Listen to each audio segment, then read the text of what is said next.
What's up? What's up? Real MVPs, Ricky Widmer here, and welcome into another edition of MVP Sports Live. Dave fucking with me a little bit pre-show because it wasn't it was you don't move sometimes, and then I look like shit. Did my internet go? And then I have to look over. I gotta basically wait for him to move. I said yeah, and then as I said yeah, I heard myself talking fuck. I have the echo going because I've got Twitch up on my second monitor, and I was like, oh fuck, he introed already. Oh, but welcome into MVP Sports Live now. After MVP Games Live. It's a change we made. It's new. Dave and I are now the nightcap for MVP without even changing our time. But even when we're late, we're on time. Even when we're late, we're on time. Also, beautiful co-host Dave Oster. I don't know if I said that. I have to say I'll that. take it. Contractually, it's in my contract. I have to say that. But welcome in. We're talking a lot of sports. A lot of things happened in basketball yesterday, Dave. Some people say, there's a couple things that we could talk about maybe. I mean, if we stretch it. Yeah, I feel bad for Retro. He was getting shit last night, but poor fucking Retro. Yeah, and I love the thing yet again. Into housekeeping, Discord, link down below, ! Discord, because in Discord, Retro is getting shit. I felt bad, but even when it was something was said okay, maybe we should tone it down. Reason for you was no, man, everyone gets roasted. It's just their turn. Yep. That's just because you root for a good team doesn't mean you're not immune to being roasted. Yeah, Sorry. When they fuck up, we will let you know. Yeah, but Discord, you can join it. Link down below or ! Discord into Twitch chat. Also, patreon.com/MVP-vids. That is how you help support us, whether it's getting access to the voice channels, whether it is getting content a week early, whether it is interacting. That's the word I'm looking for. I was like, where are you going? I was like, where's that word? And I'm trying to find it. Interacting with the live show. Patreon is how you do that while helping support us. And thank you to our Patreon sponsors, Pat Hill and Philly Sean. Last but not least, we're on Twitch every Monday through Friday, twitch.tv/MVP-vids. But we're also on YouTube at MVP Sports. And Dave, let's get into everything, the show proper. The title everywhere says we're talking Clippers. We are going to get into the Clippers. But there was a game that also happened last night that we should talk about first, because it just a little bit about it, because it was a spicy meet to ball. I shouldn't have been a pussy, Dave. I should have picked the Heat to go to the finals in my predictions instead of saying that the Celtics would beat them. There was a part of me that's I want to ride, and I think I said this out loud when we did the prediction, I should ride the Heat, but my mind is telling me no, but my heart is telling me yes, and I couldn't do it. But the Heat win. The Heat win game one, and what a block from Bam Adebayo. I mean, arguably the most impactful defensive play we've seen all season. It was incredible when it happened. Shout out to my boy Jimmy Butler. I listened to Jimmy Butler is your father 3 times that day. After that game, it was this is the guy. That's the guy I remember. Mm-hmm. That's the guy I love playing. LeBron, he's a baller, but Jimmy Butler is your father. It's just Froggy Fresh, 2015 raps. How do Rocket fans feel right now? How do 76er fans feel right now? Anybody, how do T-Wolves fans feel right now? Anyone who didn't make it work, except for Bulls fans. Bulls fans were you wrote yourself out of Chicago. We knew exactly who you were, and that's okay. You wanted out, we let you out. It wasn't going to work with us where we were at. That's fine. But shout out to him. Shout out to our boy Tyler Hero, dropping a near triple-double in a playoff game, hitting clutch shots, playing defense on a scumbag that is Kemba Walker. I don't know if you saw him. No, He forced a foul by pushing Derek Jones Jr. into Marcus Smart, who then flopped. Mm-hmm. And I was like, wait, that's on Derek Jones Jr. for not being able to stop being shoved into another player? Literally, Kemba coming off of, screen step, Kemba comes up and just, poof, full arm extension on Derek Jones. The ref staring at him, and he goes, yep, that's on Derek Jones. Superstar call, Dave. Superstars don't get that call. I don't think I've grown to hate a player more in such a short time than Kemba Walker. He is literally a scumbag on the court. Mm-hmm. And I'm glad that he's failing and struggling and looks horrible out there. And I know he had an injury. I would never wish an injury on anyone. But if he, Like saying some that people. he's like some people who are scumbags, equal scumbags, I'm just saying that like his poor play makes me happy. That's where I'm at. I'm a spiteful person because you play like a scumbag. So I just want to get that off my chest because I've been so heated about Kemba Walker, and it's not just this one play. He's been doing it all the fucking playoffs. Yeah. So shout out to them. Shout out to fucking Bam, obviously. Goran Dragic. I mean, just excellent play. Everybody on that Heat team. It's a shame Jason Tatum came up short when it mattered most. I think he missed his last 7 of 8 shots in the fourth quarter and overtime. Just trying to hero mode that shit too much. Yeah. But that was a fucking game. From start to finish, I rewatched the beginning of the game because I wanted to see like the whole game because Sam was talking up in Discord. Yeah. And yeah, that was a fucking game. So I was a little bit of an edgelord in the watch along. This was obviously after the game was over and stuff, but I'm scrolling through Instagram while I'm talking to like Tim and Sean and Sam was there and like that picture came up of like his hand blocking the shot.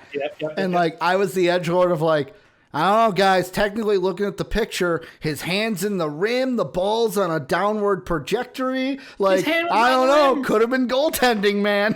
His hand was not in the rim. And Tim's like, really, you're going to call that? I'm like, no, I'm just trying to get a rise on you guys. Because of how the picture looked is that like his hand was bending into the rim. It's like, I don't know, could have been goaltending. Ball broke the plane.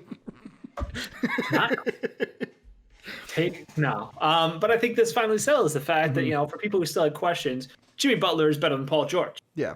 Now, how much does the series change when Gordon Hayward comes back? I mean, or does it change at all? It depends how he looks. I mean, Gordon Hayward off an injury, like, is he going to need time to acclimate? Is he going to fit right in? Is he going to pick up where he left off? Yeah. I think their 5-man lineup changes. I think they take Kemba off the court to close out games. I think you go Marcus Smart, Brown, Tatum, Hayward, Theis, and that is your closing lineup because the Brad Stevens 5, we're calling it. Yeah, Kemba isn't a Brad Stevens guy. Scumbag. Dave's like, I just don't want to see him out there on the court. He's a net negative to the team. Like if they want to be as competitive as possible, if Gordon Hayward comes back and magically is right where he left off, then yeah, that's their best lineup. Yeah. But yeah, should be a great game 2. Game 2 will be tomorrow. And the NBA doing exactly what I thought they would. Yeah. Is wait and have the Western Conference on Friday, and now we get game each and every day. But let's move into the West. And before we preview the Western Conference final between the Nuggets and the Clippers, or the Lakers, the Lakers. Nuggets fans, don't worry. We're not just going to focus on the Clippers. Focus on the losers when you guys won. We will give you your time that you deserved in the sun.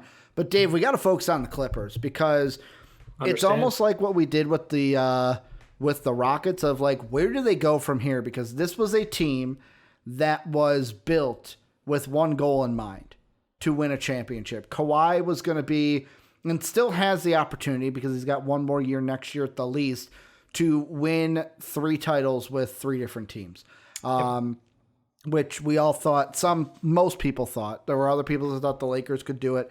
Other people that thought maybe the Bucks would come in, but like there were people that thought the Clippers could do it this year, and they come up short.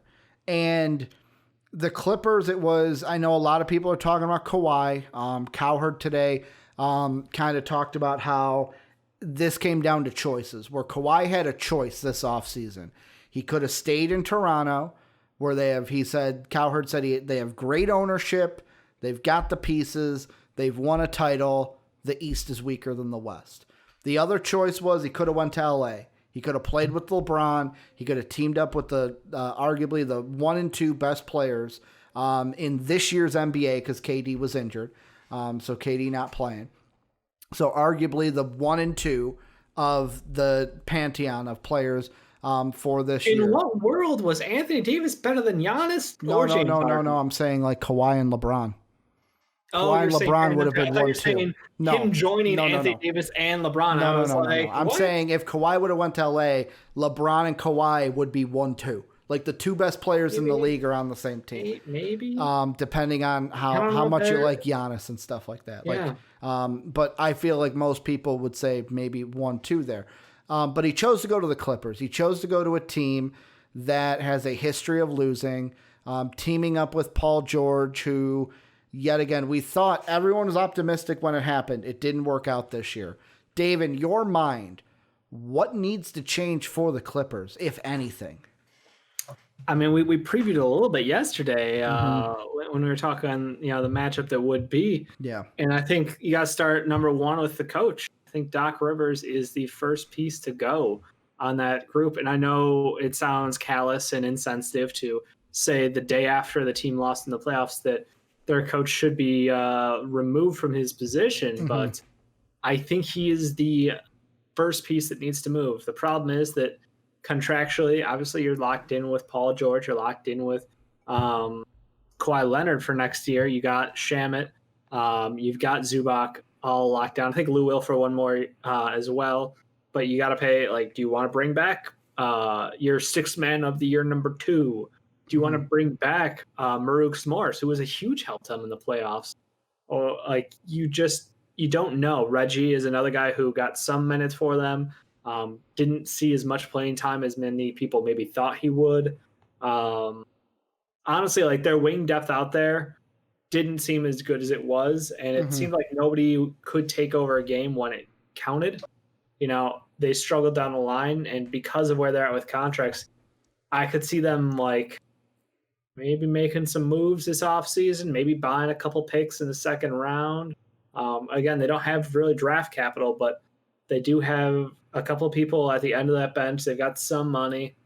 They're a very good team. They'll be an excellent regular season team if they just brought everybody back. But clearly they're missing a spark. I think the big thing is like Pat Beverly now writes checks that his body, like his mouth writes checks that his body can no longer cash. Yeah. Like it seems like he is past his point of excellence. And now he's just writing on his reputation in my mind. So I think they've got to make some additions to this team.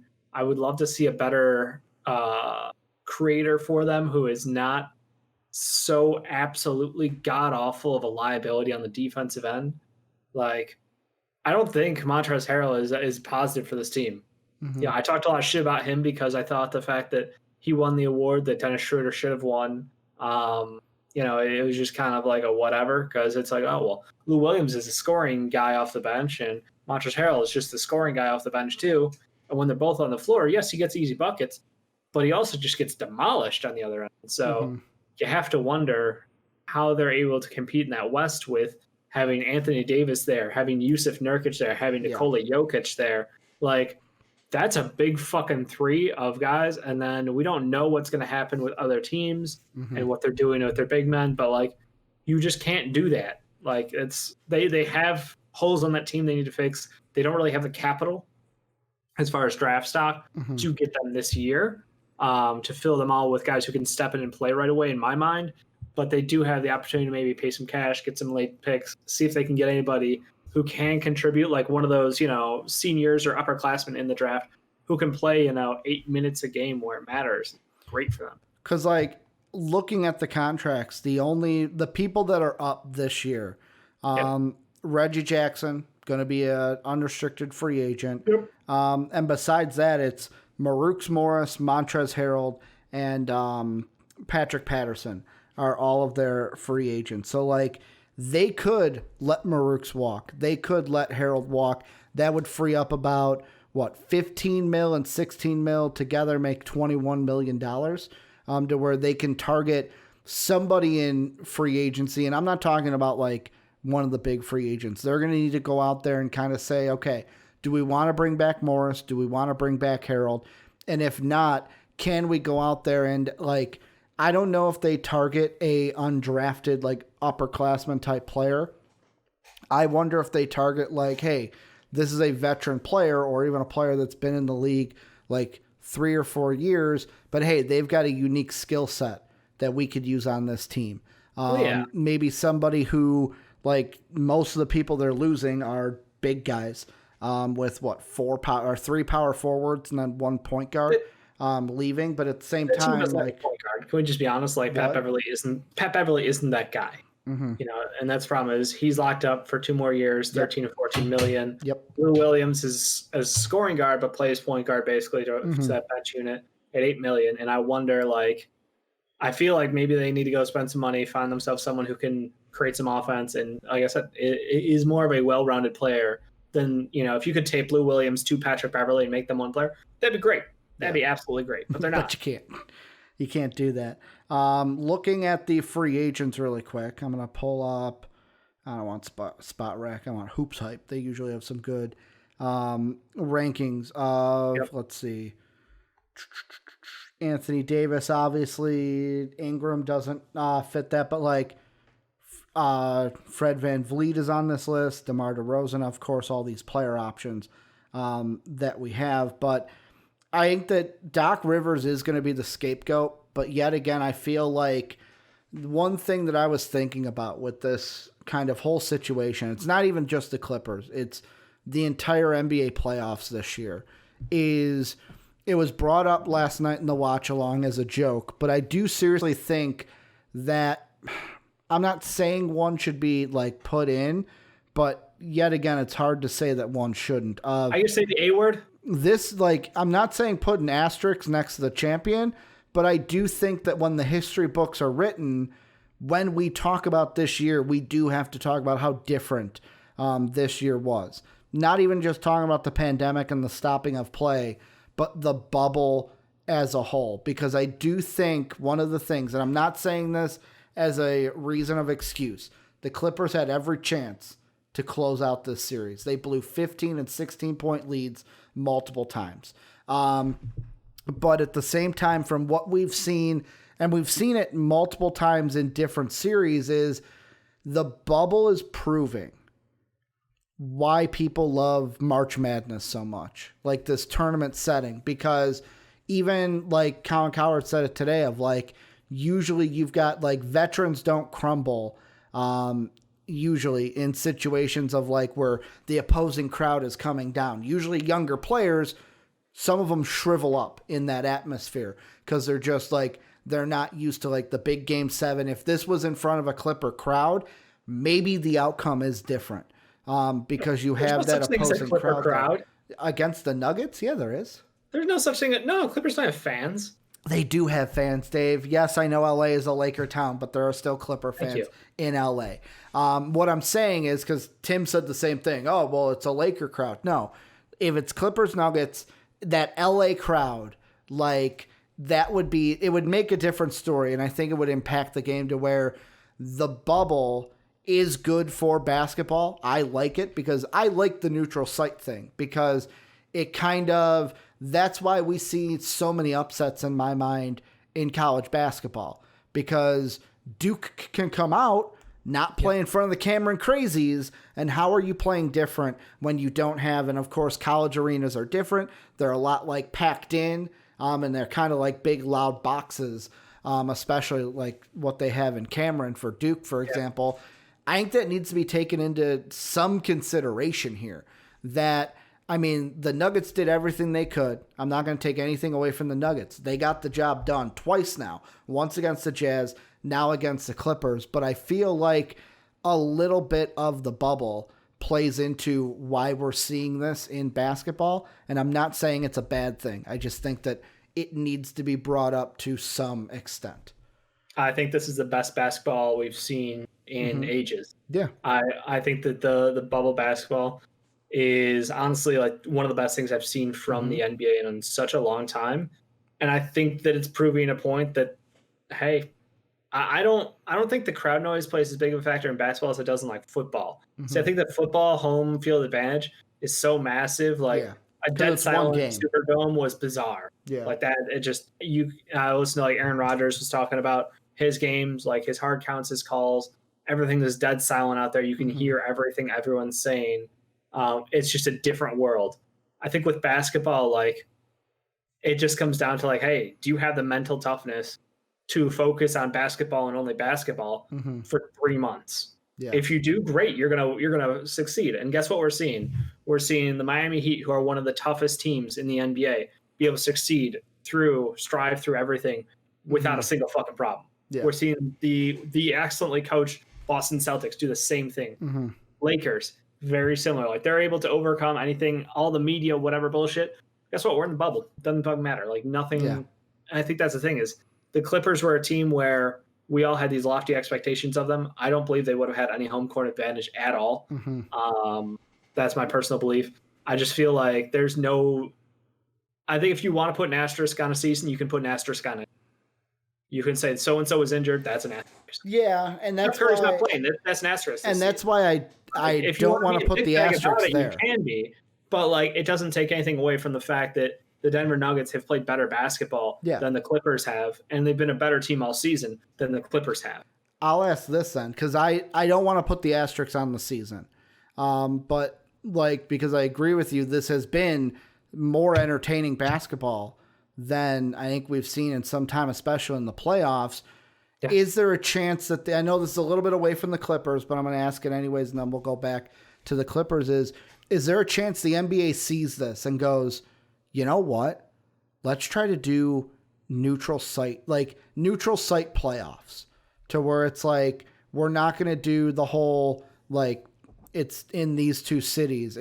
We're going to do the East in a neutral site, these neutral sites. We'll do the West in these neutral sites. The finals will be in a neutral site because of what we have seen this year and the level of basketball and just kind of like everything is a lot different. We're getting more entertaining games. We're getting more interesting outcomes because I think this is by the Nuggets going to the Western Conference Finals, I think is better for narratives and everything than if the Clippers won. If the Clippers won, it's okay. It's what we expected, but now we can have this conversation because the norm did not happen. I mean, again, if the higher seed always won, then what's the point of the playoff? Exactly. Just have the best two teams go head to head. No, just have the best team in the regular season. This is the best team in the NBA. That's it. Why even have playoffs? You don't need the playoffs if you're just saying the favorites are always going to win. That's the whole point. People have these perceptions built up in their heads of who these teams are, but when you put them in, 7 straight games, it will almost always end up with a better team winning. I truly believe that, and that's why I like the fact that people have always looked down on the Nuggets, and we've had conversations about is Murray and Jokic 2-man game good enough to win out a series? Is it good enough to win out the playoffs? Can they beat the Utah Jazz? Can they beat the Clippers?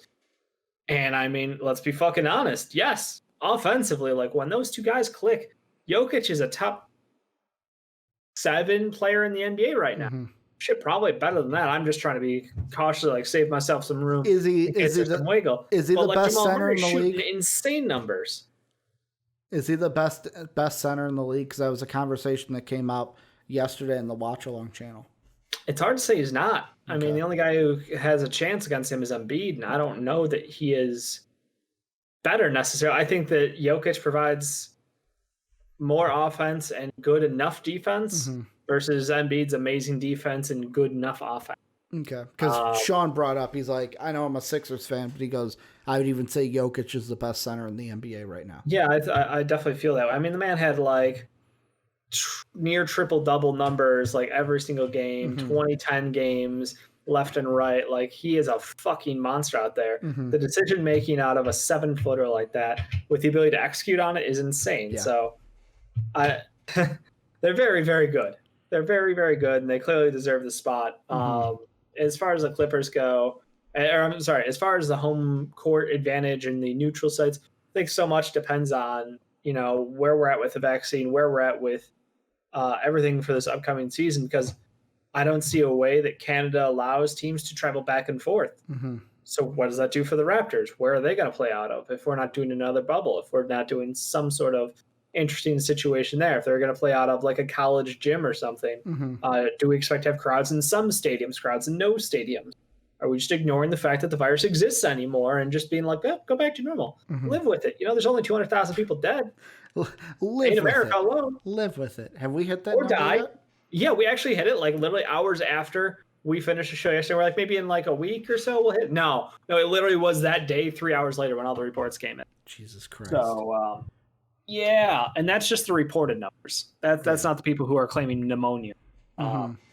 So, again, so much depends on the outside world. I do love the idea of the playoffs for next year also being in a bubble, because I think obviously travel is a concern, and like I said, for the Raptors, the whole season is a question mark as far as where they would play out of. Mm-hmm. But I like the idea of playoffs in a bubble.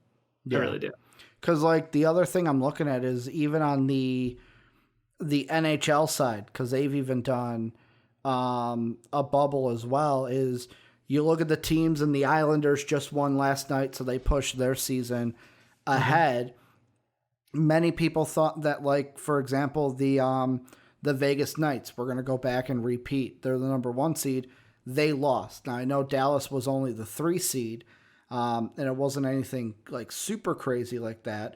But like you even get like the Islanders, who are the 6th seed right now, kind of shaking things up a little bit. To where I'm looking at it and I go, I know money's a big thing.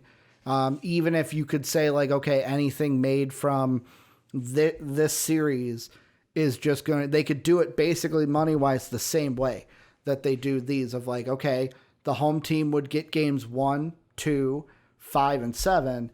Tickets, anything for those games goes to that team. The other games that would be at another site, all the revenue from tickets and everything go to that team. So it's not like you're losing revenue. It's just not at your stadium. You can't have. I think that's where I draw the line. Is you can't have tickets to the games and not have those games at home. I think if you're going to have a neutral site, it should.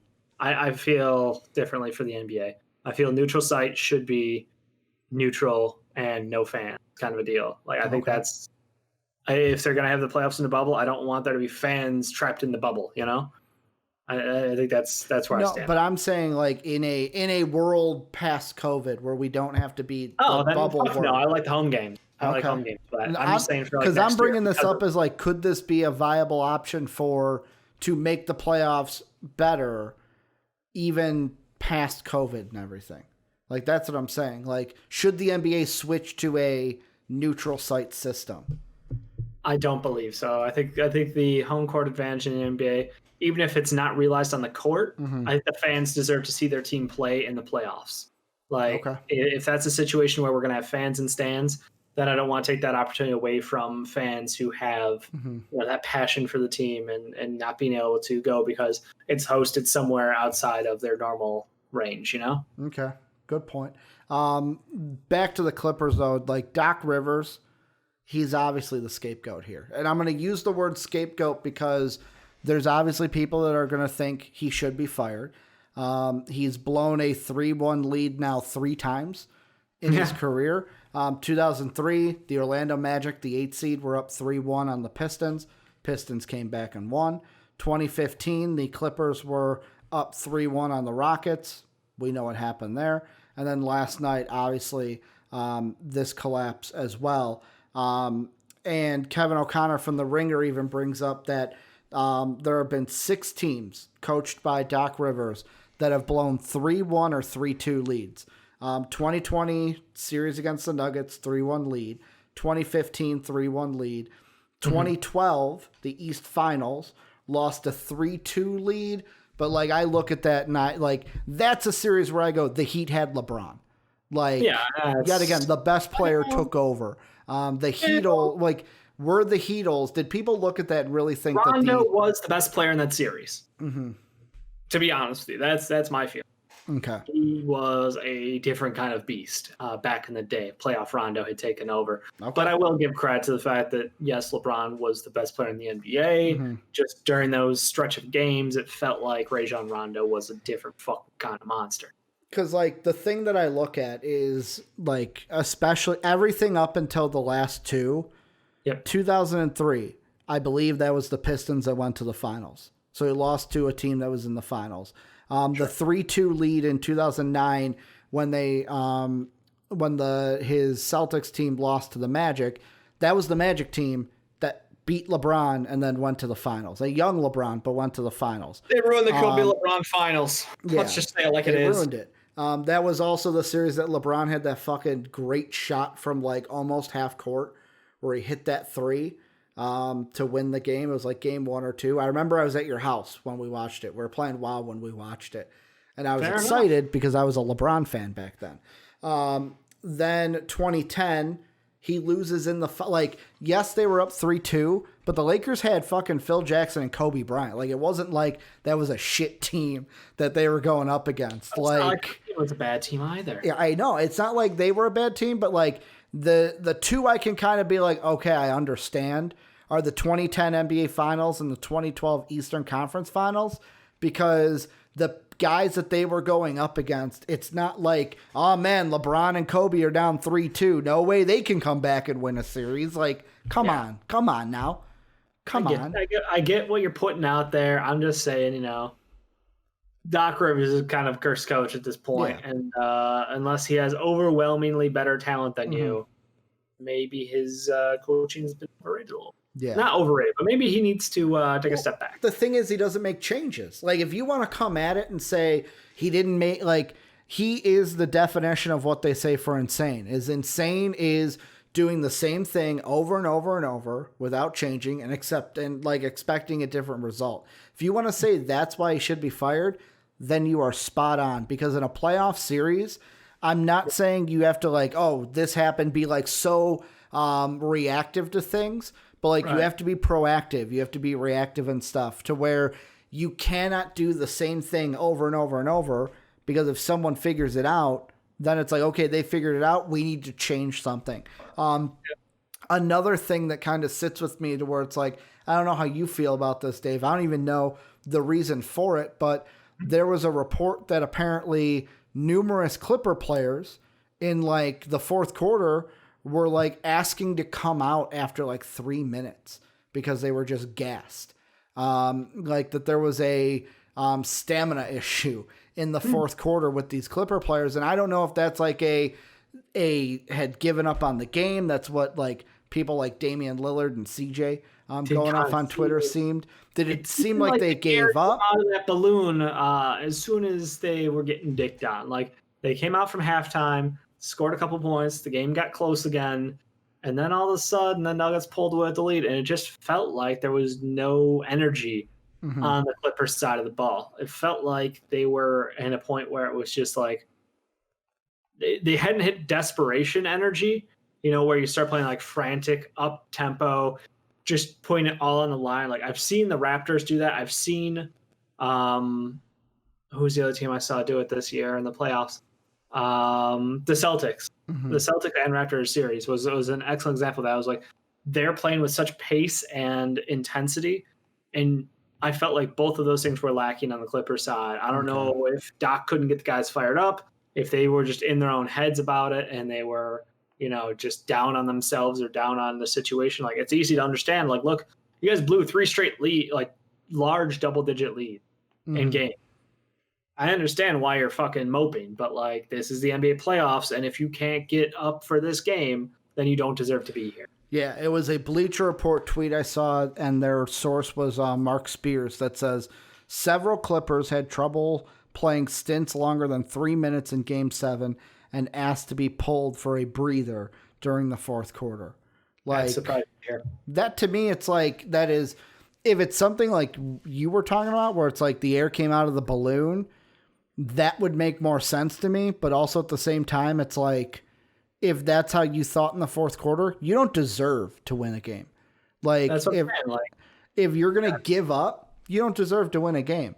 And I know it's easier for me to say that from the confines of my recording room when I'm not out there playing basketball. Clearly. But the other question is, if it's a actual issue of guys were getting so tired after 3 minutes, like, how do you even fix it? Is a coaching change like boom, and that just fixes that? Like, what even causes that problem with this team? If that is a problem, then you can just point at the bubble and be like, well, they've been playing back-to-back games for how long? Okay. There's no escape. There's no whatever. They've been in basketball shape for over a month and a half now. There's no real excuse for it. So if they're gassed at that point, it's like, well, playing every other day, I guess they can chalk it up to that and be like, well, that's not normal. Okay. Whatever. But I think it's bullshit. Yeah. The thing I point to is the fact that Kawhi Leonard's never been a leader. He's never been an outspoken guy in the locker room. Okay. In the Toronto Raptors year where they won the championship last year, It was Kyle Lowry. He was the emotional heart and soul of that team. Mm-hmm. He was the guy in the locker room talking everybody up and down. Fred VanVleet had some amazing performances. Obviously, we saw Pascal Siakam, OG Anunoby, Gasol, another veteran voice in there. But it never felt like it was Kawhi doing the talking. Kawhi wasn't that passionate guy on the sidelines. And PG is not that player. Get it done. PG is another guy. Same thing. We haven't seen him be that guy. He had Russell Westbrook in the previous years with OKC, and Russ is obviously the alpha dog on that team, and he was the voice and he was the soul, and that team went as far as that engine would push him. PG was always a quiet but amazing performer. He's a top talent in the league, but like, these are not guys who are leaders of men as far as their outward projection. Like what they show the media, what they show on the court, it doesn't look like they have that same that they display the same leadership qualities. They might be excellent leaders in different ways, and they might display that leadership in different styles, but they don't have that I'm going to be passionate screaming on the court like LeBron James does, like James Harden does, like Kyle Lowry does, like Jimmy Butler does. I mean, that's the thing. And I don't know if they have that voice on that team. They've got annoying motherfuckers in Pat Bev and Marux Morris who are going to be loud, but not necessarily helpful as far as the internal to the team loud. And that's what I question is who was that emotional leader of that team? And if it wasn't a player, was it Doc? Doc's always kind of more of a soft-spoken coach. He will like do that scream yell, but he's like it's super soft-spoken. The horse yell almost, like his voice is hoarse. Yeah, but like I don't know if he's that passionate guy who gets everybody else and lifts them up. I don't know if he elevates everybody around them, and that's the problem. This is a team who was like $23 million over the cap this year. Yeah. $23 million over the cap. So when you talk about them going out next year and getting somebody, like that's on vet minimum money. I mean, they don't have money. That's a good point though, because like I think of the Doc Rivers Boston Celtic days, Paul Pierce, Ray Allen, KG, even Rondo to an extent. Like those are all guys where you don't have to do anything. Like Doc probably knew what he had to do to trigger what was already in there. But Doc set them up for success. Yeah, but they had voices. Yeah, but they also had the internal thing inside of them to where it's like what we love about MJ, you and I, where it's like MJ could get up for a moment. MJ didn't need your help to get up. What? Yeah.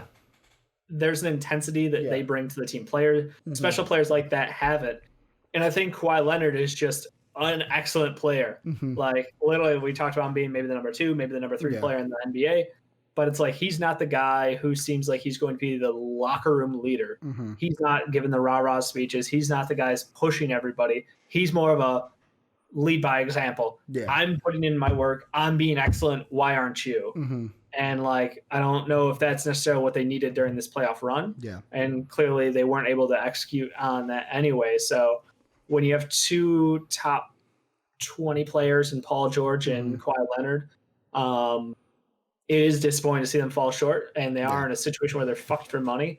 So I do wonder if they're going to have to sacrifice some young talent like a Landry Shamet to maybe help fix in a possible trade. You know, the thing is he doesn't make a lot of money, so it's like, okay, who can you pair him with out there contract-wise? There's obviously a lot of questions. So I think it's going to be another top-heavy roster, and they're going to fill in the blanks with a bunch of older, young kids. Well, the last thing I was going to ask, and for me, I don't know the answer. Like a Ty Lue is just the guy I kind of default to of like, He's the hot name in basketball. We were even talking yesterday, and even Retro, I think, was on the same page of like, who do you bring in? If you fire Doc, who do you bring in to unlock the potential on this team?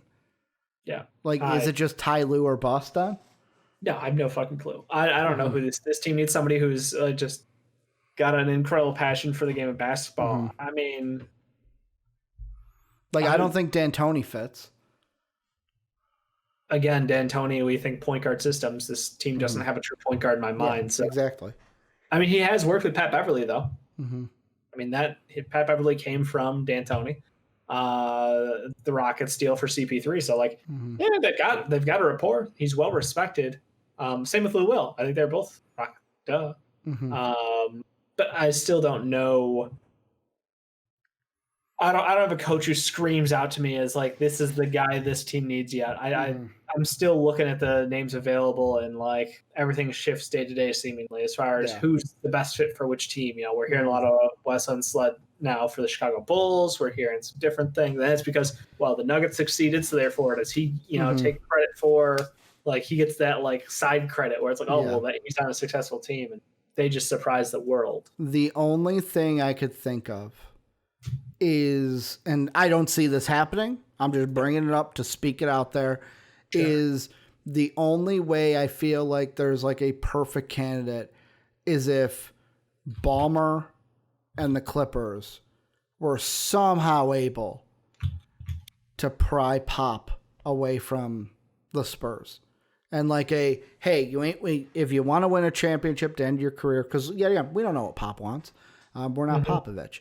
But if he wants to win a championship, hey, Kawhi, who knows what that relationship's like even with how Kawhi's time ended in San Antonio. But like, that's the only thing, like that and Ty Lue, because like you said, I look at these coaches, I don't know. I'm like, I don't know who's the one that can unlock this Clippers team. And then at worst, it's like, all right, we run it back with Doc, Kawhi, and PG and hope for a different result, which, I mean, Clipper fans, it sucks to kind of be here and like kind of this like, where do we go from here? But hopefully it gets all better for you guys. Let's move on to the teams that are actually still playing, Dave. Nuggets, Lakers. I kind of feel bad for asking this question, but it is LeBron and it is the Lakers who have played very well. Do the Nuggets have a chance here? Yeah, absolutely. They have a chance. Okay. I mean, they just came back from 3-1 twice. Yet again, but they haven't played. Like the Lakers have been the same thing each time. They'll lose game one and then they'll sweep. Well, will they? That's the question. That's the question. AD Jokic matchups have historically been interesting. LeBron James poses a threat, but if there's somebody who can defend him on that Nuggets team, I have confidence in a tandem of, Torrey Craig, Jerry Grant, and Millsap. So like they've got big bodies that they can slow him down with. And again, it's like, are we seeing playoff Rondo level defense? Because right now Jamal Murray's shooting 50-50-90. Yeah. Which is just dumb on insane volume. And like, okay. I mean, if he's able to do that and Jokic is able to do what he's doing, it's going to be a hard task for that Lakers defense. Stop, because when you look at that Lakers team, I don't know, maybe this is Dwight Howard's time to shine. Like, this is what they brought him here to do. Maybe he can help stop Jokic. Maybe he gets cooked by Jokic. Maybe JaVale McGee needs time. Like, I can't wait to see. Like, that's the wild card for me, is that center matchup. It's Anthony Davis, Jokic. It's Dwight Howard, Jokic. It's JaVale McGee, Jokic. It's who's going to take him down, who's going to slow him down. Can anyone do it? Because I think that defensively, the Nuggets just present nightmares. And then Michael Porter Jr. playing against LeBron James. Are you kidding me? This could be an insane level of like the future and the past, not the past, the present. I'm sorry, LeBron. I apologize. I'm focusing more on that Rondo Murray though. So much fun. That's why I'm like, to say they don't have a chance is insane, because I feel like this is the underdog story of the year. Yeah. This is the team. It's like, if you can't get behind these people, you don't like NBA basketball. Yeah, and I'm focusing on, of course, it's going to be several things like you mentioned, but the Rondo Murray, because I feel like if I'm the Lakers, if playoff Rondo is going to come to play, all right, go, like basically the old, like, all right, go get him. Like you're on Murray. And it's basically like, I feel like this is not necessarily like, will Rondo step up? I feel like this is more on Murray of like, all right, you're going to be on Rondo. Yep. He's going to be on you for potentially 7 games if it goes the distance. What are we going to get from you? Are you going to crumble in the pressure of having Rondo on you? Man. Or are you going to overcome this obstacle? Because every single game from the last series that they lost was when Jamal didn't have 20 points. Jamal scored 20 or more, they won that game. And I know the only outlier was that 50-point game against the Jazz, but guess what? Donovan Mitchell also matched him with a 50-point performance. So it wasn't like it wasn't like he went all out and then the team didn't win. Like, it was basically two guys going back and forth. Because that's the matchup I'm really looking for. And Jamal Murray, he's been, this whole playoffs, he's been hot and cold. There have been some games where we've said, man, that wasn't a good performance out of Murray. But then, like, lately, the last three, oh, wow, he's really been heating it up. If you look at the numbers overall, of course, there's been more good games than bad games because they're still in the playoffs. I was going to say. But there have still been those bad games. They score more points than their opponents. Yeah, but there still have been some bad games for Jamal to where I feel like if they're going to win, I feel like Jokic is going to step up. It's how is Jamal Murray going to do against Rondo, and how much does Rondo influence Jamal Murray in this series? Yeah, I mean, that'll be a big question. That's counting on Rondo to perform a lot, but at the same time, like, the guy's got the credibility, he's got the reputation, he's done excellent work since he's gotten back and gotten back to closer to game shape, I should say. I don't even know if he's like, by this series, he might be actually, because now they got the extra day. He's had some time to get back into it. Like, he should be conditioned up to the point of being back to Rondo.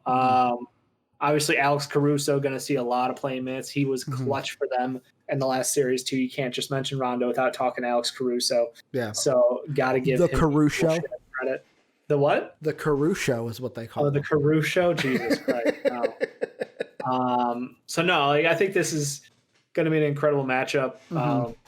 Right now, I'm at a toss-up. Like, yes, LeBron and AD are both excellent players, but, like, I think it might go LeBron, Jokic, AD, Murray. And we've seen AD. I like how AD did this. He went, whoop. You circled it, and he went below and then above. Yeah, you see what I did there? See, I noticed these things. Well, that's the question is, like, are we going to get primetime AD? Is he going to be, putting up his, like, 30 and 15 games? Or is he going to have any struggles? I love the idea because I wonder if anybody else can really outperform the expectations. If everything stays static, yes, the Lakers should be favorites. Lakers should be able to win here. But the more I watch this Nuggets team, the more I fucking love them. And the way that they score with such ease and the ball movement and the passing out there, like, it's going to be a fucking show out there. I love it. Well, let's move on, Dave. We're going to go into a segment that we love to do here. We do it each and every Monday through Friday right here on MVP Sports Live. These are our dampest of dudes, soggiest of shooters, moistest of men, and sometimes, Dave, the mistiest of misses. These are our wet boys, or the players we want to give nods to for performing so well the day before. We have 3 wet boys each and every day. Dave gives his, I give mine, then the patrons at patreon.com/MVP vids, silver and above, get to vote on theirs each and every weekday.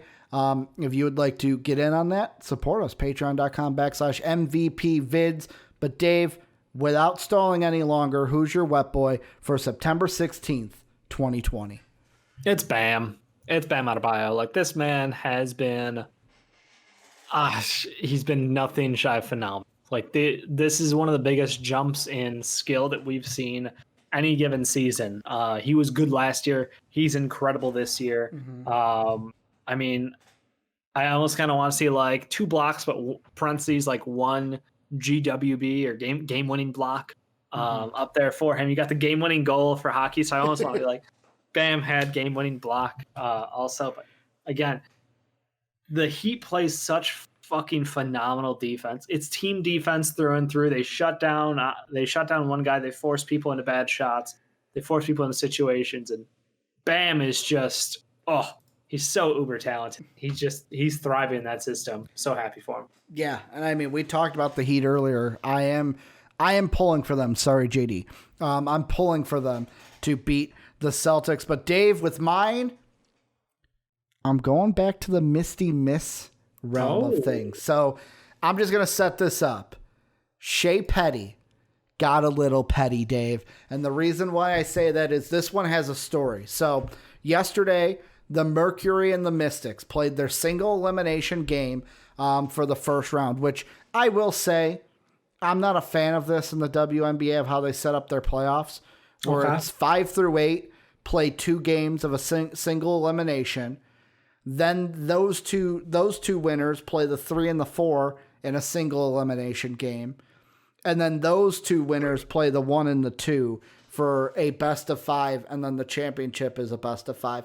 It feels work your way up the ladder. It feels more of like a college bracket or a college tournament really than a professional sports. But if you get that momentum going, it's like a gauntlet run. Once you get that momentum cooking, watch out. But Shea Petty, the reason this is important is end of the game. Inbounds pass comes in. They look to drive. She's in the corner wide open. They find her in the corner. Last second, Dave, she shoots the shot from 3, makes it. Wins the game 85-84. But that's not where this story ends, Dave. Oh? She played the Washington Mystics. Guess what team she played for at the beginning of the year, Dave? Oh, revenge? The Washington Mystics. They cut her. She gets signed by Phoenix, and then she puts the dagger to end the Washington Mystics season. That's why I'm saying Shea Petty got a little petty against her former team and made them pay when it all counted. Mercury move on. Mystics, who I think have Della Don, who used to play for the Chicago Sky, they go home. They're going home. Phoenix moves on to the next round. Had to give Shea Petty the Misty Miss honors. And then Dave, the patron wet boy, you got to know who it is. Like, I know you don't know who it is, but who do you think they voted for if you're going to take a guess? One of two people. It's one of two. Are you going to get it? You see the big man or the little man. Big man, little man. I'm going big man. I'm going Nikola Jokic. Nikola Jokic, Dave. 16 points, 22 rebounds, 13 assists. And this is the first time for us that I just said, fuck percentages. He had 3 blocks, 2 steals. Yeah, no, he was, he did everything they needed. And he got to rest, and he looked just incredible out there. The decision making, I was watching, I don't know if it was Sports Center or one of the ESPN, maybe FS1 ones. They're talking about like the passes he was making. It'd be like, okay, top of the 3-point line, Murray's got the ball, Jokic rolls off and like pulls the defense. It's pass over, and he's like, okay, I've got a man in the corner who's cutting backdoor for the net. Okay, he's gonna pull that defender. I can either toss back over to Murray, or if that second defender goes this way, I can shift it out to the 3-point line, and we get a better look over there. And it's just like literally in one step, or it can shoot a floater from the free throw line. It's like literally one bounce and go. And like all those decisions were made that quickly. And just like, man, he is so talented, so smart, and it's impressive to watch that Nuggets offense play. So shout out to them for being able to build a just a well-oiled machine out there with incredible shooting, incredible passing, and playmaking. You said a lot of stuff, Dave, and I was like, to do all that in the short amount of time that he realistically had for that? 1.5 seconds eclipsed. Well, he's like, I see a cutter. I see this guy at the 3-point line. I know Murray's here. I've got somebody over there. And it's like, where's the ball going? And he brings up on like, he's got 1 foot planted. And he's like mid, like it looks like he's going to do a floater from the line. It's like, where is he going? And all of a sudden, like you just see the wrist turn and whoop. Yeah. Like So cool. The Nuggets stepped up. Jamal Murray even probably deserved a wet boy, but hey, I had to give the love to the Misty Mess for the game winning 3. But Sean gets his boy, that's at the end of the day. Sean texted us. I saw that. I was already, he's like, hey, Ricky, how about those Clippers? And I was just like, at this point, I'm like, with the pandemic and everything, it's like, I don't know, my opinion would have changed if we would have still got into it. Let's be honest, though. Half the time on the fast break, it was just me trying to bait Sean. That was 90% of our arguments was after a while that I realized, because I started getting heated. And then I started to be like, I can raise my blood pressure and get heated. He was being a salty bitch. Let's be honest. I'm like, I could either like get heated and raise my blood pressure, or I could try to get under Sean's skin. And once I found out how to get under his skin, it's just like every time it was like butter, just a knife through butter. But that's our wet boys. Dave, I'm going to call an audible. We'll push the Big Ten stuff. I don't need to raise my blood pressure today. Soapy and I can handle that mess tomorrow. You and I will end the show with some Bears talk. Some Bears contract talk. As Allen Robinson, Dave, the Bears don't want to pay him. That's what it comes down to. The Bears do not want to pay Allen Robinson. It is what's the word I'm looking for? It's clear as day that they don't want to pay him what he deserves. He's the best player on that offense. Without him on that offense, Mitch would not look nearly as good as he looks sometimes, in my humble opinion. Dave, the question I'm going to ask you is, Allen Robinson's frustrated. There's even another article that he says he expects to be a Bear for the rest of the season. My question to you is, will a deal get done this year, and will Allen Robinson stay a Bear for the entire 2020 season? I think he will stay a Bear for the 2020 season. I don't know that the deal gets done during the season. Okay. I almost feel like it would be this deal is hinged on Mitch Trubisky. That's the one thing that, as a Bears fan, you have to know. Yeah. That the only reason that he has not been paid is because we don't know what direction our team is going. Mm-hmm. If Mitch Trubisky looks like fourth quarter Mitch Trubisky, Allen Robinson going to get himself a big old fat fucking. Yeah. If Mitch Trubisky is quarters 1 through 3 Mitch Trubisky, then Allen Robinson will be trade bait. And if not, he will walk at the end of the year. And we'll be okay with that, because what's the point in paying for a top tier? I think he's maybe the 6th or 7th best wide receiver in football, honestly. What's the point in paying for that, a premium, when we don't have anyone to throw him the ball? So you do. He's just on the bench. Well, that's the other problem. But we can't really solve all the Bears' problems in one day now, can we? Well, you could if you just started Nick Buckle. Never mind. Not worth it, Dave. Not worth it today. My point is, this whole contract situation is because of Mitch Trubisky and the front office. And until they have made a decision on where Mitchell Trubisky's future with this team lies, Allen Robinson will not have an answer to his contract. Yeah, I mean, I look at the Bears and it's like, of course Allen Robinson this is the problem with the Bears, I feel like. Because and you can tell me if I'm wrong, because you're the Bear fan, I'm the Viking fan. But living in Chicago, I feel like this isn't the first time this has happened to a player on the Bears, where it's like, I love being here, great organization, great city, hoorah, rah. And then it comes the contract and they're like, dude, I really want to be here, but this is my value. And the Bear goes, go fuck yourself. And then that player is like, well, great, now I'll leave and go somewhere else. Like, I feel like that's except for the Brian Urlachers, I wanted to say Charles Tillman, but didn't Tillman end his time somewhere else? He didn't retire a Bear. Am I wrong? No, Tillman did, I think. That's what I thought Urlacher and Tillman were the only two true and trues from our time as as watching football fans, I should say, that truly ended their time. Because I thought he played with Ron Rivera. Yeah, he did. So yeah, you're right. But again, that was he was past he was older, prime, yeah, and we weren't going to pay him for it. We had younger kids who were very eager to play, and it's well, you can either hold up development or you can continue to pay tribute to the past. Olin Kreutz, probably the other one. We've had long-time guys on the Bears, and it almost feels like we're trying to do the whole Patriot way of we'll get rid of the guy a year early rather than a year late.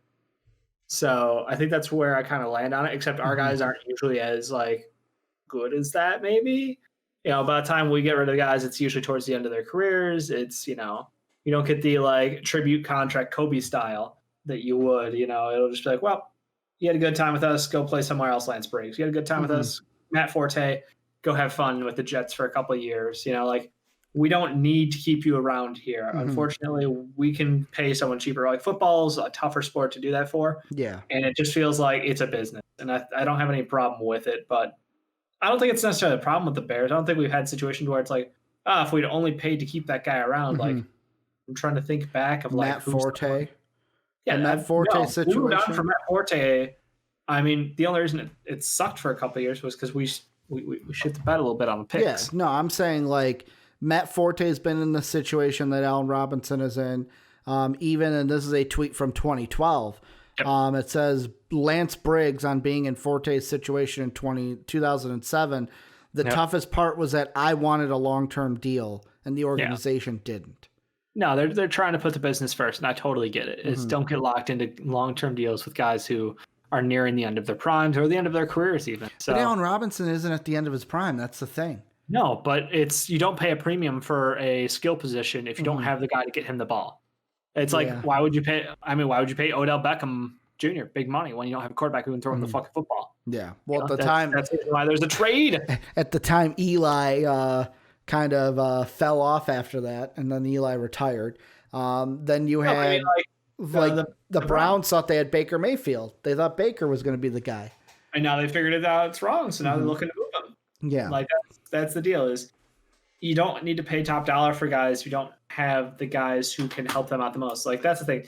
If you're not a if you're not a quarterback, if you're not a left tackle, if you're not a defensive end or a cornerback, then I don't know that you deserve top dollar blind contracts. Like everything else is situational. You know, am I going to give an offensive lineman big money if he's not my like blue chip left tackle?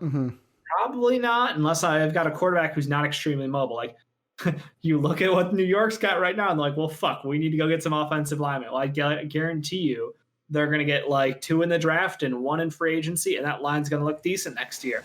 It's just that's the quick turnaround. They didn't have to go out and spend $1 billion on like getting a ton of guys, but they did make sure that they've got the right guys to support their skill positions now that they've got them. Yeah. And I mean, when it comes to the Bears and Allen Robinson, I don't think a deal gets done this season either.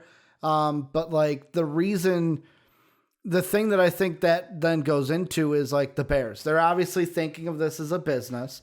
And even Matt Forte, I've got a tweet from fucking, when was it? 2012, where he basically said like, it sucks that like the organization can treat this as a business, and then who's the one getting like, basically I'm paraphrasing, who's the one that gets fucked in the end? The player. That's basically the gist of the tweet from back in his dispute. But like, if I'm the Bears then, and it comes a tricky situation of, do you trade Allen Robinson? Is there a market out there for him? I know in our Discord yesterday, there was a discussion between like Pat, Sam, yourself popped in. I popped in for a little bit of it.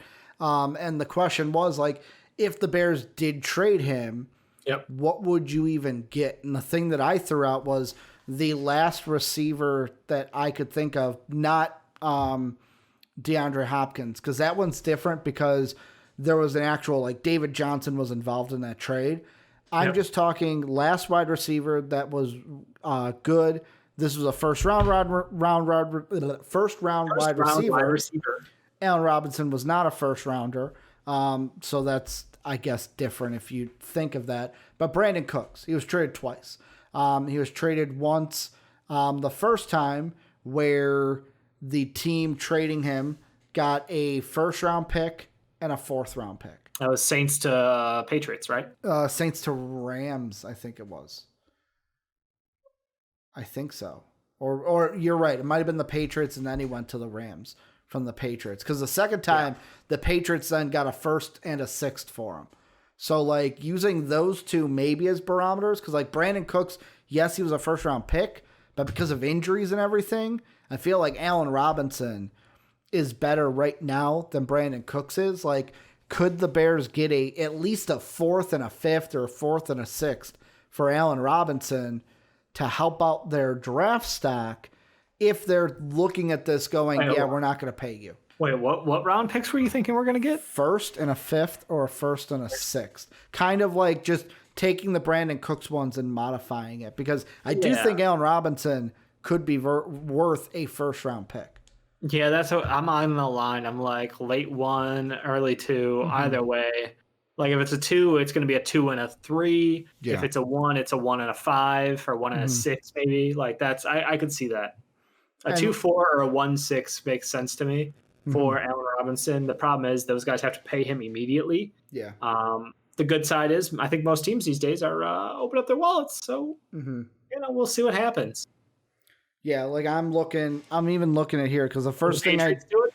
I mean, we already talked about them maybe going after an Odell Beckham Jr. Yeah, would they pay up though for Allen Robinson? Like the Patriot that Cam Newton needs to throw the ball to somebody.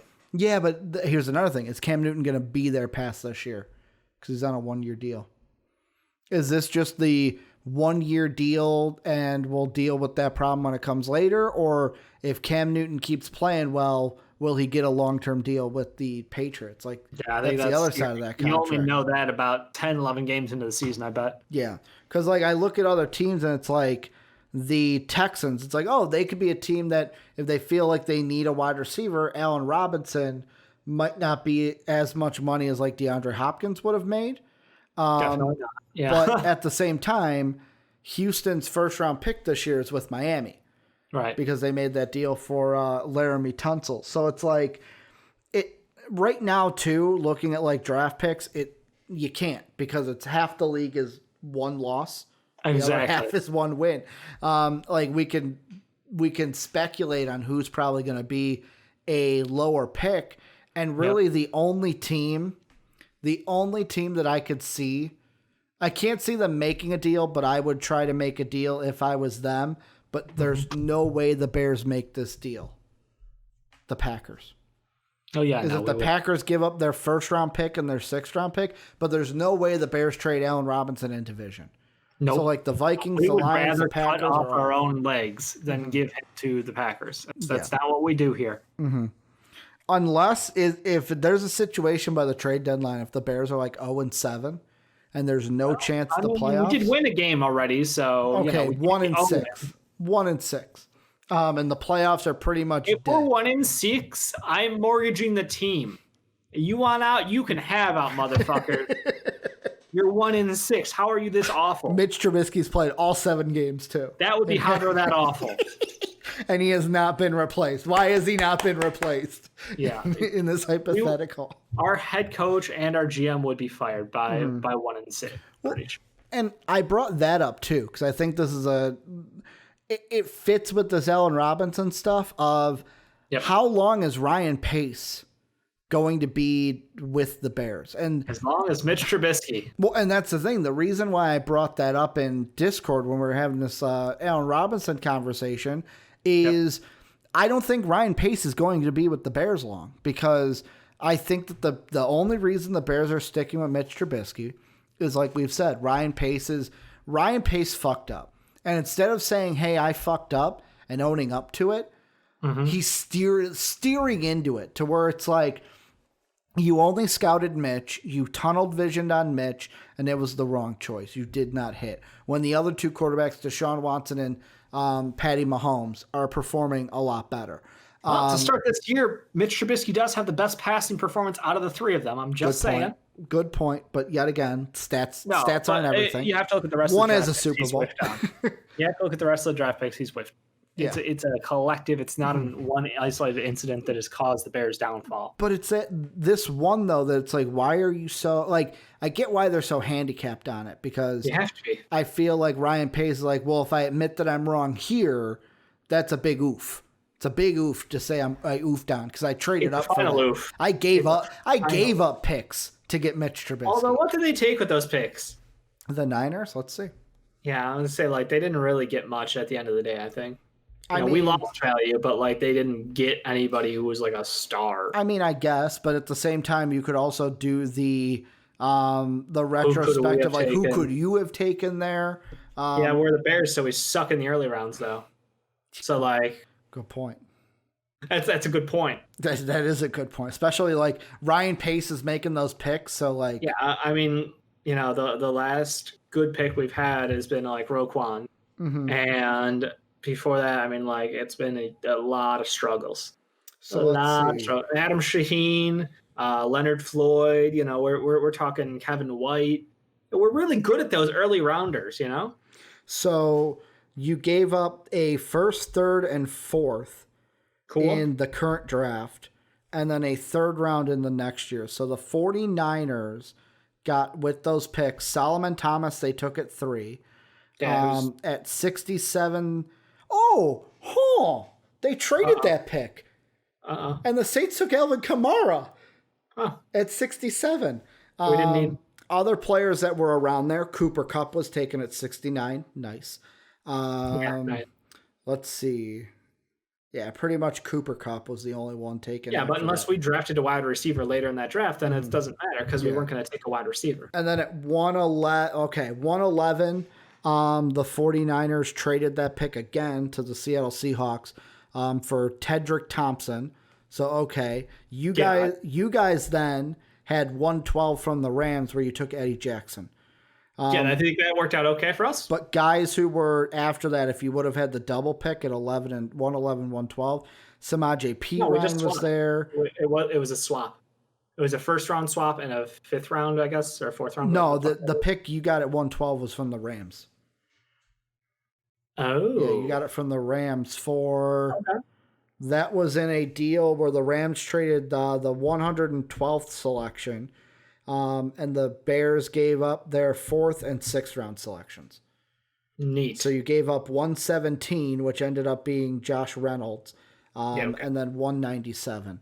Yeah, But so yeah, point being, we didn't miss much. I Um, mean, except for maybe, and yet again, it's not like a one for one, where it's like because you took because you took Cohen later in that draft, Bear fans could sit there and go, well, if we kept that pick, we could have taken like Deshaun Watson at 3 and then drafted Alvin Kamara at 111, where the Saints took him. Like you could do that, but it's just going to end up bad for you because it probably wouldn't have ended up like that. who's to say they were on our big board higher? That's the Exactly. thing. If we missed Exactly. Trubisky higher, who's to say that we had any of those other guys higher? And I feel like Mitch's downfall will be the downfall of Ryan Pace.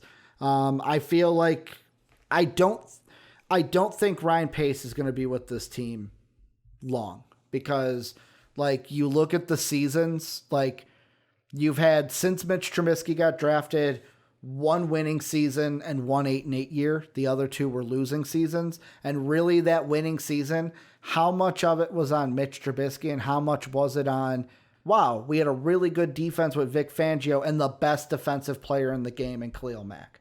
Well, I would give him some credit because he was amazing in about half of those games, and he was absolutely dumpster fire worthy. He was almost Rex Grossman-esque. He didn't have the same highs and lows. It Rex wasn't Grossman valleys also and had a peaks. great defense when he went to the Super Bowl. Just I saying. agreed. I'm just saying, like that man could be your best quarterback, or he could be the worst quarterback in the existence of the position. Yeah. Any given day. Mitch Trubisky was just disappointing at worst. Yeah. With Ryan Pace, I know this has gone away from Allen Robinson a bit, but like Just a smidge. it all comes together of 5 years. You've been given 5 years. If Trubisky doesn't pan out, Allen Robinson is on a new. Let's say Allen Robinson is on a new team next year. Like when does the media in Chicago and Bears fans start going, hey, when are we going to get rid of Ryan Pace? Like, does that time come sooner? And like, if Allen Robinson does leave, does that influence that decision or like that pressure from Bear fans? No, it's pretty much just done. Mitch's success is his success. Mitch's failure is his failure. It's as simple as it needs to be today and for the rest of the season. If Mitch Trubisky gets an extension and he is not worth it, then he is fired. If Mitch Trubisky plays poorly and is not extended, he still gets fired. Like in my mind, that's the way this feels like it's going to work out. Yeah. And last thing I want to ask you, how much would you pay Allen Robinson? Like I said, he is, maybe a top 7 wide receiver in football. Let's spot rack wide receiver. I've got it right. I've got it right here for you. I'd say we talked about this before, so yeah. Yeah. So Allen Robinson right now, his contract is $42 million, $14 million signing bonus, and let's see that I'm looking at guaranteed. Let's see. I'm sorry, Always $6 million guaranteed. signing bonus, $18 million of it guaranteed. Whereas the newest contract given to DeAndre, they don't have DeAndre Hopkins on there because it was an extension. That'll be when it actually kicks over. But Amari Cooper, who was given the newest deal, $100,000 or $100 million in value, a signing bonus of $10 million, and he's got $40 million of it guaranteed. Brandon Cooks, who I talked about earlier, he's got an $81 million deal, $7 million signing, and about 20.5 guaranteed. Yeah, I would say right in that. He's right around that range of Brandon Cooks, Keenan Allen. Jarvis Landry, even though it's like Keenan 75. Allen's only a 4 year, so actually he's getting paid a good chunk. But Yeah, I would say Brandon Cooks is a similar contract to model it after. Mm-hmm. I have no problem with that. Landry, same thing. Like he's in that range. Yeah. We hit the Fs on the Twitcheroni. Oh, we're back. Did we? Maybe it's just me. Yeah, mine's still going. Mine spun for a solid like 10 seconds, but okay. I heard you. So cool. But yeah, somewhere in that range. Yeah. I mean, the only thing with this is I wish there was like, oh yeah, this team could go get him. This team could go trade for him. But like right now, it's like, who knows? Let's say there's an injury that happens. Like, I feel like what's going to happen. Like trading wide receivers to the Eagles, right? They could use one. They do. Man, Allen. We could use a tight end. We don't have enough tight ends, guys, right? But would you actually pay it? Zach Ertz? I think we would pay Zach Ertz. Okay. That's a deal. But again, we'd have Jimmy Graham, Zach Ertz, and Cole Kmet. Let me see something. And the 7 other guys. Holy shit, Dave, we might have figured out a trade right now. Like, it's an awful idea. Again, I was being an asshole because we have 7 fucking tight ends. But is it that bad if you got fucking Zach Ertz? I actually kind of like the idea of having Zach Ertz, I'll be honest with you. Because I think the number one is obviously New England could use a wide receiver. After that, we talked about the Packers. We'd rather cut off a limb before we give the Packers anything worth value. I guess the Texans, like you brought up, would be an interesting idea. Nobody else has gone down. Well, the Saints are losing Michael Thomas for a couple weeks, but I don't know if they're all in, as far as like, would they mortgage their future even harder? The 49ers, I know it's in conference division, whatever the fuck it is. It's in conference, but like only divisions are the ones that matter. Like the Bears aren't going to give it to the 49ers. Packers, like I said. Could use a wide receiver who is good at football. That's what I would definitely have to agree to. They look like a good team, but if Kittle's not 100%, they're still waiting on Debo to get back. Like 49ers could use a fucking weapon out.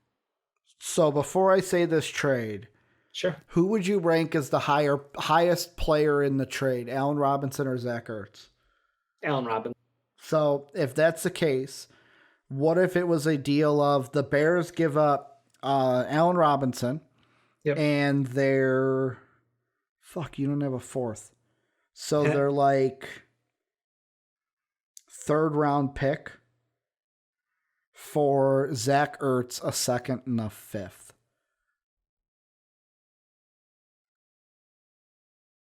Well, Zach Ertz, a 2nd, a 5th for Allen Robinson, and a what? And a 3rd.